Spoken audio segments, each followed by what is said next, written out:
पिछले कुछ दिनों से लॉ स्टूडेंट्स बहुत तनाव में हैं। कुछ का कहना है कि law as a career opt करके हमने गलती कर दी, कुछ का कहना है हम कभी किसी को सजेस्ट ही नहीं करेंगे कि तुम लॉ करो।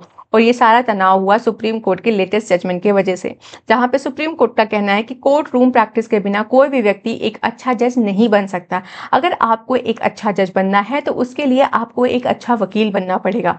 मतलब आप लॉ करने के बाद आपको 3 साल तक एज एन एडवोकेट प्रैक्टिस करना पड़ेगा। उसके बाद आप कहीं जाकर जुडिशरी एग्जाम के लिए एलिजिबल होंगे। ऑल इंडिया जजेस एसोसिएशन का मानना है कि लॉ प्रैक्टिस मैंडेटरी होनी चाहिए, और वहीं पे लॉ स्टूडेंट्स का मानना है कि हमारा पूरा करियर दांव पे है। इसी चीज़ों को लेकर एक रिव्यू पिटिशन फाइल किया गया सुप्रीम कोर्ट के जजमेंट के अगेंस्ट। इस केस का नाम है ऑल इंडिया जजेस association versus union of India 2025।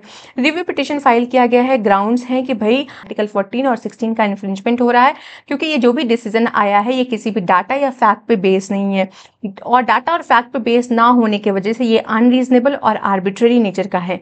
और इस डिसीजन की वजह से हम अपने राइट टू इक्वल अपॉर्चुनिटी को अच्छे से एक्सेस नहीं कर पा रहे हैं। मतलब हमारा right to equal opportunity adversely effect हो रहा है। दूसरा कहना यह है कि अगर आपको इस रूल को इम्प्लीमेंट कराना है तो 2027 के बाद कराइए, ताकि 2023 और 2025 में पास हुए लॉ ग्रेजुएट्स के साथ नाइंसाफी ना हो।